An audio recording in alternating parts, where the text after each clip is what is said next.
Assalamualaikum warahmatullahi wabarakatuh. Kami dari kelompok 4 akan mempresentasikan pemeliharaan K3 listrik bidang pembangkit Politeknik Negeri Bandung. Saya Belolima Barsani dengan NIM 191321039. Nama saya Delia Rahmah Rayan Zahro, NIM saya 19132140.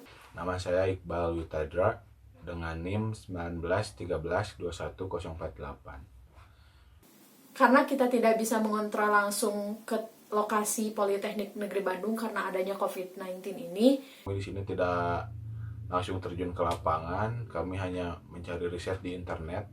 Jadi kami hanya mencari riset secara subjektif. Latar belakang bisa dilihat berdasarkan Peraturan Menteri Ketenagakerjaan Nomor 12 Tahun 2014 tentang keselamatan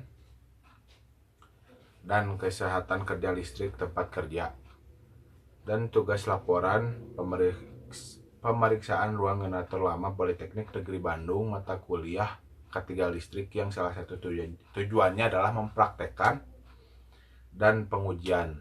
Dan maksud dan tujuan pertama untuk memastikan pemasangan, penggunaan, pemeriksaan, dan pengujian instalasi listrik yang dilayani sesuai standar yang berlaku.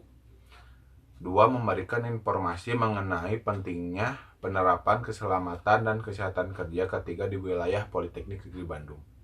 Yang ketiga, memberikan informasi tentang generator. Pengertian generator. Generator adalah sebuah mesin yang dapat mengubah energi mekanik menjadi energi listrik atau elektrik. Sumber energi gerak generator bermacam-macam.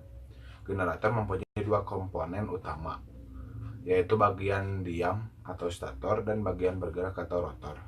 Rotor berhubungan dengan poros generator yang berputar di pusat stator, dan pada pembangkit listrik gerak dari generator didapatkan dari pembakaran dari bahan bakar diesel.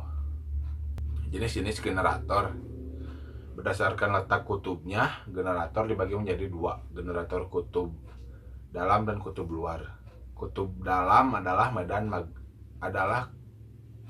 generator yang medan magnetnya berada pada bagian rotor, dan sebaliknya generator kutub luar adalah generator yang medan magnetnya berada pada bagian stator atau pada bagian yang diam.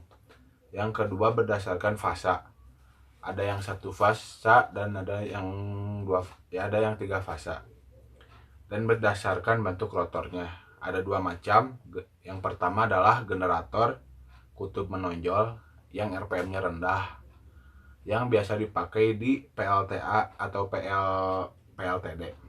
Yang kedua, generator rotor kutub rata yang RPM-nya tinggi, yang biasa dipakai di PLTG atau PLTU. Yang keempat, ada berdasarkan jenis arus yang dibangkitkan. Yang ada dua, yang pertama generator arus searah DC, dan yang kedua generator arus bolak-balik yaitu AC. Oke, teman-teman, lanjut ya. Di sini ada prinsip kerja generator. Generator bekerja berdasarkan hukum Faraday, yakni suatu penghantar diputarkan di dalam sebuah medan magnet sehingga memotong garis-garis magnet pada ujung-ujung penghantar tersebut. Akan timbul garis gaya listrik yang mempunyai satuan volt. Kenapa sih perlu pemeriksaan? Pertama, instalasi listrik itu memiliki potensi bahaya bagi manusia dan instalasi itu sendiri.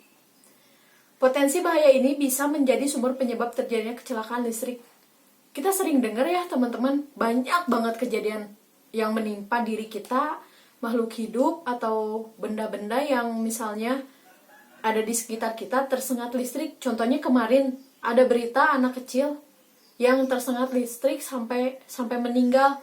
Nah, itu salah satu bahaya untuk listrik sendiri.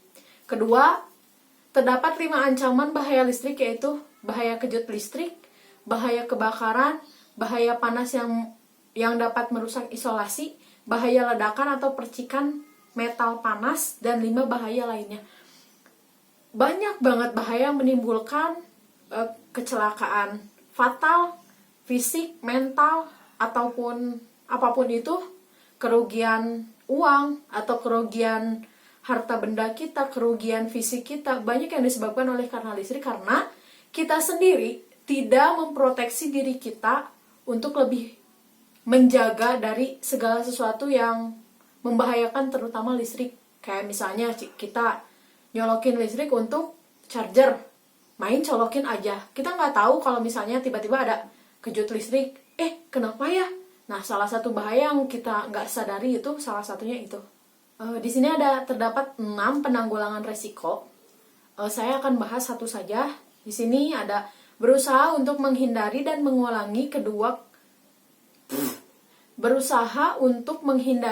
menanggulangi semua unsur ketidakpastian, misalnya dengan membuat perencanaan yang baik dan cermat. Salah satunya, kita mau membuat instalasi rumah, atau misalnya gedung atau hotel apapun itu, satu, perencanaan. Pasti kita sebelum membuat apapun itu, mau listrik, mau bangunan, mau apapun itu pasti ada perencanaan. Terutama untuk listrik adalah hal yang paling bahaya. Harus direncanakan yang benar-benar, terutama dalam safety. Dalam safety ini, kita benar-benar memerlukan, apalagi kalau misalnya kita mau ngebangun hotel, mau ngebangun gedung besar, perusahaan, industri, atau apapun itu, pasti kita memerlukan yang namanya ahli K3. Karena kita bukan memproteksi listriknya saja, kita memproteksi diri, memproteksi pegawai, memproteksi alat dan barang-barang yang ada dalam gedung tersebut. Karena kita nggak mau ada yang dirugikan, mau diri kita atau properti atau apapun itu, kita nggak mau ada yang dirugikan. Makanya dari hal ini kita mengatasinya dengan salah satunya memproteksi APD di ruang genset. Yang pertama itu ada penyumbat telinga untuk melindungi dari kebisingan yang ditimbulkan genset. Lalu yang kedua ada kacamata untuk melindungi mata dari debu saat berada di ruang genset. Lalu yang terakhir ada sarung tangan untuk melindungi dari panas dan getaran. Selanjutnya itu ada temuan positifnya. Yang pertama, nameplate pada generator masih terlihat jelas dan masih terbaca spesifikasinya. Seperti dalam kuil 2011 8.5.12, perlengkapan listrik yang dipasang dalam ruang berbahaya harus mempunyai tanda pengenal. Contohnya nama pabrik atau merek, identifikasi pabrik, simbol X, tanda usus siap jenis proteksi, dan simbol untuk kelompok perlengkapan listrik. Lalu yang kedua, ada kabel yang terpasang sesuai standar negara Indonesia seperti dalam kuil 2007.2.1.1. Peraturan warna selubung penghantar dan warna isolasi inti penghantar yang tercantum dalam pasal ini berlaku untuk semua instalasi tetap atau sementara, termasuk instalasi dalam perlengkapan listrik. Lalu selanjutnya ada beberapa contoh temuan negatif seperti pada gambar 1. Tidak ada peredam untuk meminimalisir suara generator. Lalu pencegahannya, disarankan tembok yang diberi alat atau suatu tempelan untuk mengurangi kebisingan agar suara tidak mengganggu pekerjaan. Lalu yang kedua, ada apar disimpan di bawah. Pencegahannya yaitu apar seharusnya ditempel di tembok agar tidak menghalangi jalan dan tidak mengganggu aktivitas dan keindahan. Yang dapat disimpulkan dari kelompok kami yaitu potensi bahaya dari ruang genset dapat menimbulkan resiko yang cukup tinggi, mulai dari getaran yang ditimbulkan dari mesin genset, kebisingan saat genset dinyalakan, atau bahkan bahaya kebakaran akibat pendek arus listrik. Maka dari itu, pekerja yang bekerja di ruangan genset harus mempunyai bekal pengetahuan cara penanggulangan bahaya saat ada di ruang genset. Kemudian, para pekerja perlu melakukan pengecekan serta perawatan alat secara berkala. Untuk meminimalisir kesalahan pekerja, maka diperlukan juga pelatihan penggunaan alat genset sesuai standar yang telah ditentukan. Terima kasih untuk teman-teman, terima kasih untuk dosen kami, Pak Yudi, terima kasih untuk semuanya.